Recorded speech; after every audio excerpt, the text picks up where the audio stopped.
Right, good morning, Year 8. As promised, this is a video of me filming a lesson for you and hopefully the start of an illustrious YouTube career. So, today we are going to be looking at The Pedestrian. You've all read this by now. It's by Ray Bradbury. There you go, Ray Bradbury. He is quite a prolific author of dystopian fiction. He also wrote the famous novel Fahrenheit 451 and another of the dystopian short stories in our extract booklet called Sound of Thunder, which is a really good story which we'll read later on in the term. So, The Pedestrian is set in 2053 AD, which when Bradbury was writing in the 1950s was 100 years in the future. But now doesn't seem so distant either chronologically or in the way the world is described from the world that we live in right now. So today we're going to have a little look at an extract from The Pedestrian. And we're going to be looking at this key question here, which is how does Bradbury use language to depict the dystopian world in The Pedestrian? So essentially what we are looking at is Bradbury's use of language to describe the setting. Okay, right, so hopefully this video is going to show my annotations and then you guys can annotate the same extract in your own copy of the booklet along with me. There'll also be a follow-up task which I will explain separately. Okay. Right, I'm just going to rub that out so I can have a bit of room to do some annotation. Right, so we'll just read it through first. As you can see here, I've kind of sliced a few bits together, so it's not quite in the order that it will appear in your extract booklet, but that's no matter. Okay. To enter out into that silence that was the city at 8 o'clock of a misty evening in November, to put your feet upon that buckling concrete walk, to step over grassy seams and make your way, hands in pockets, through the silences. That was what Mr. Leonard Mead most dearly loved to do. He would stand upon the corner of an intersection and peer down long, moonlit avenues of sidewalk in 4 directions, deciding which way to go. But it really made no difference. He was alone in this world of 2053 AD, or as good as alone, and with a final decision made, a path selected, he would stride off, sending patterns of frosty air before him like the smoke of a cigar. Sometimes he would walk for hours and miles, and return only at midnight to his house. And on his way he would see the cottages and homes with their dark windows, and it was not unequal to walking through a graveyard where only the faintest glimmers of firefly light appeared in flickers behind the windows. Sudden grey phantoms seemed to manifest upon inner room walls where a curtain was still undrawn against the night, or there were whisperings and murmurs where a window in a tomb-like building was still open.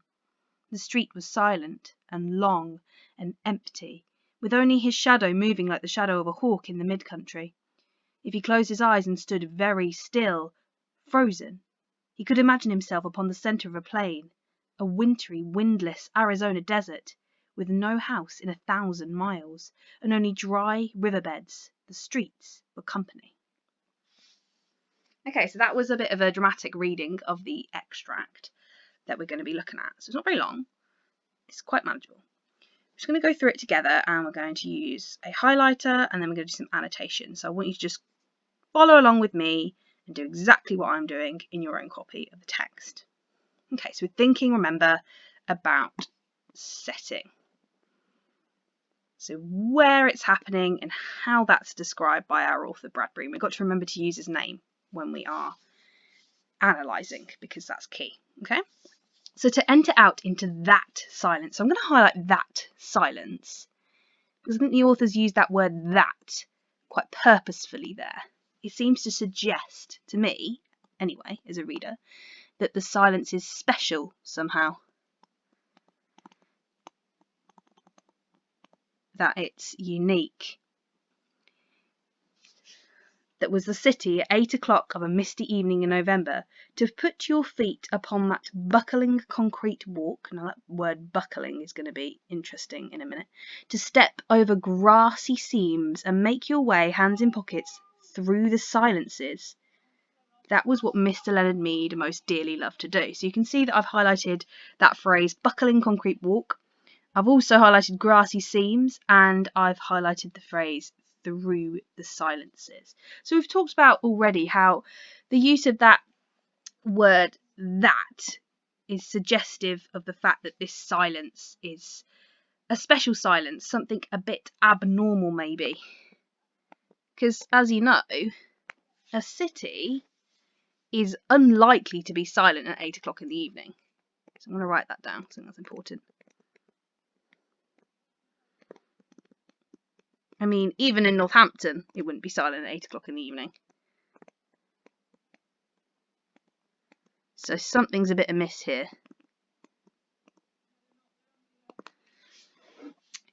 To put your feet upon that buckling concrete walk. Now we'll look at that word buckling in more detail. So I'm just going to underline it and I'll do a little arrow over here. Buckling. Now that word, I suppose it's an adjective in this context. I'll just write that. Suggests to me that perhaps the city isn't that well looked after, because if you can imagine what buckling means, it's like if you've got a bike and you had an accident and your wheel bent in half, that would be an example of buckling. So the concrete walk, the sidewalk, the pavement is kind of breaking up, it's folding in half. So I can infer from that the city is not well looked after.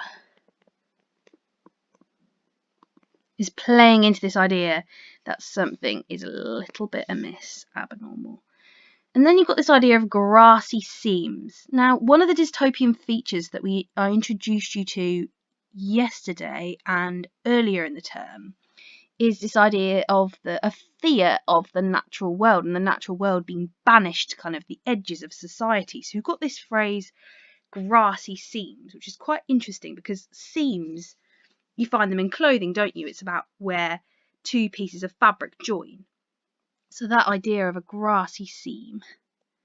We'll do an arrow. I'm going to write grassy seam just so I know which phrase I'm analysing. Suggests that sort of nature is being pushed out, or maybe pushing back in, actually.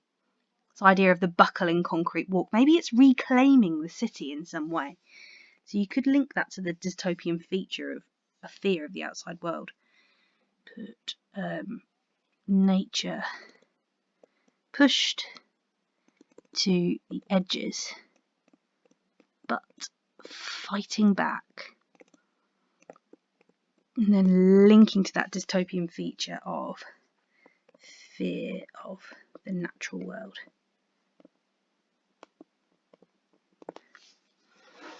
Right, so we've looked at that first little section there.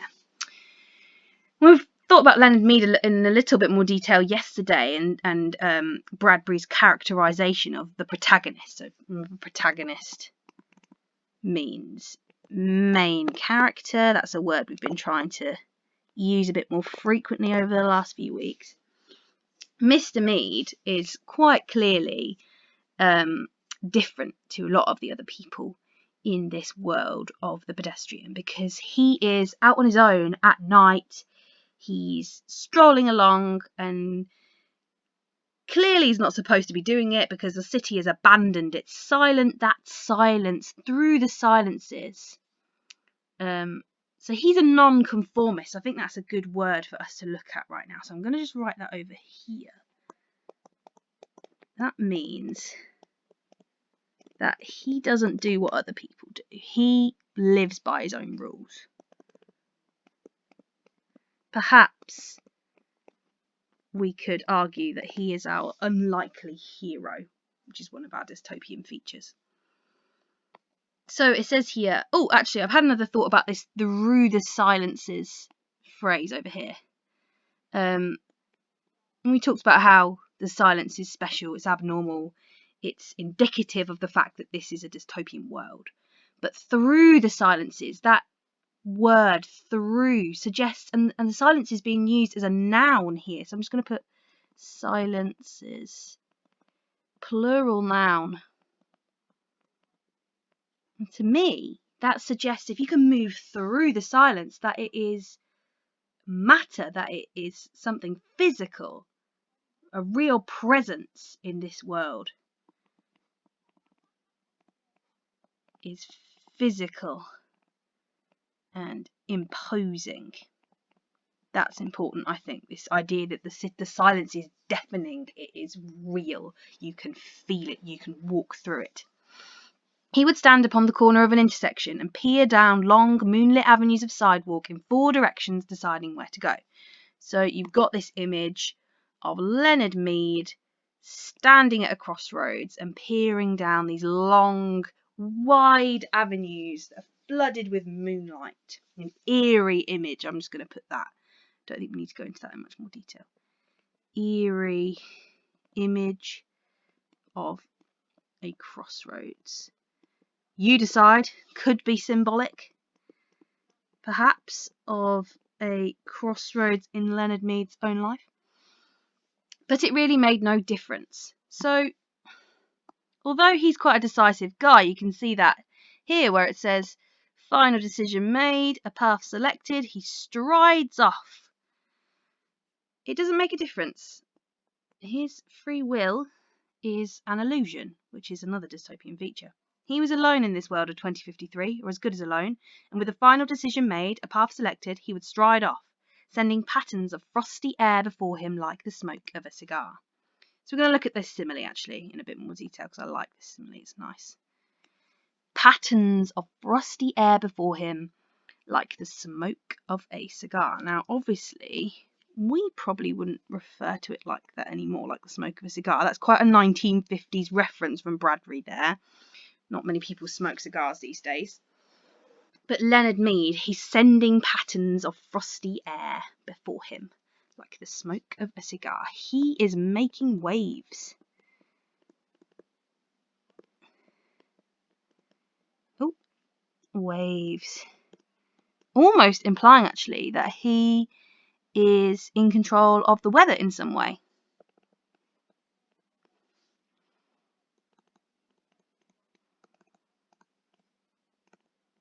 Could put a question mark there because maybe that's a bit of a stretch.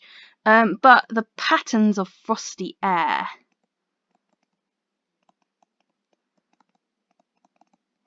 It's kind of emphasizing the cold, deserted, horrible imagery that we've got going on so far.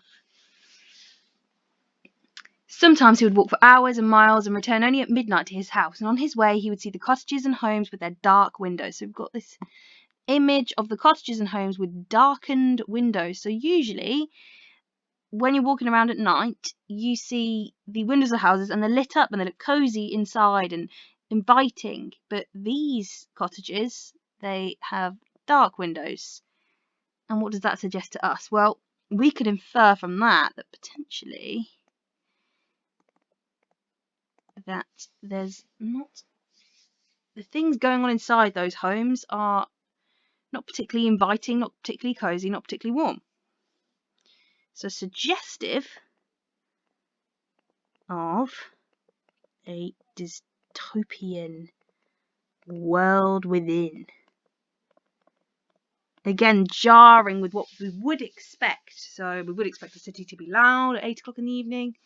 We would expect the homes to be lit and inviting, and they're not. So it's undercutting our expectations. It was not unequal. This is great. I love this description here. Not unequal to walking through a graveyard where only the faintest glimmers of firefly light appeared in flickers behind the windows.